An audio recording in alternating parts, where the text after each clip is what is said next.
Police have charged 3 men with a range of offences following the violent pitch invasion at Saturday's A-League match at Amy Park.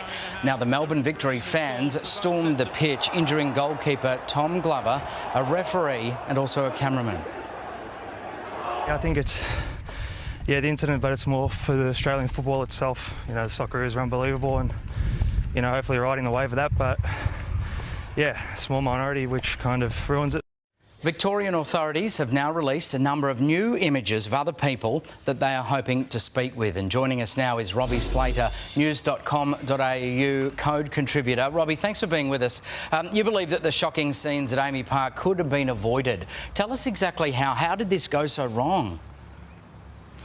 Well, I think it was the build-up, Matt, and good morning to you and all the viewers. And the Monday before, so it's over a week ago now, the APL made an announcement of the grand final being played in Sydney for 3 years. This was done pretty much without consultation with the major stakeholder in the game. And Matt, the major stakeholder in the game is the fans. Now, when there was no discussion or consultation made, the fans were understandably very upset. During the week before the weekend of the incident in Melbourne, there was a build-up and talks of protests across the country in the A-League against the decision by the APL to make a deal with the government, the New South Wales government, to play the next 3 grand finals in Sydney.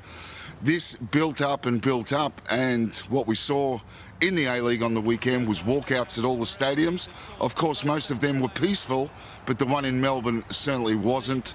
But that's the background to why this happened and the build-up. Look, there is no excuse for what those people did, and it's great to hear that the Victorian Police are onto this, and I know the Football Australia are looking at it very closely, and there will be sanctions against Melbourne Victory, and of course the full force of either the law or the Football Australia's sanctions will come across all those people that did maybe invaded the pitch, or of course did worse, assaulting a player, the referee and a cameraman. Yeah, just beyond belief. Robbie, give us your unfiltered view. I mean, it is a big question because there's a lot of factors at play here, but about how the A-League is being managed in this area at the moment, and the role, I guess, of Football Australia.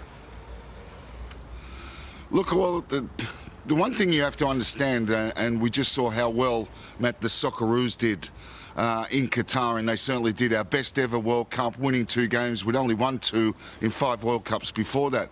And there was a lot of talk in the media around the country, especially after the thousands and thousands of people that went to Fed Square and around the country in the live sites in that game against Argentina.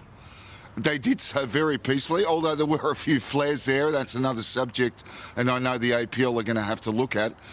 But the talk of unification is farcical because you can't unify the game, because it's never been so divided in this country. The FA are run independently from the APL, so they make their own decisions. I don't agree with that. They split probably 2 years ago now, and the A-League has stumbled along and really does suffer. I mean, the crowds are not very good at most of the games, and certainly this incident in Melbourne is not going to help it. And when I say it's divided, Matt, the poor old football fan has to go to 4 different places to see all the football. They're in 4 different platforms. So the talk of unification is farcical, really, because the game has never ever been so divided. Yeah, you're not wrong, and that's if they go at all. Families really questioning it when you see violence like we've seen there. Hopefully police can get to the bottom of it and stamp this out. Robbie, thank you for being with us this morning.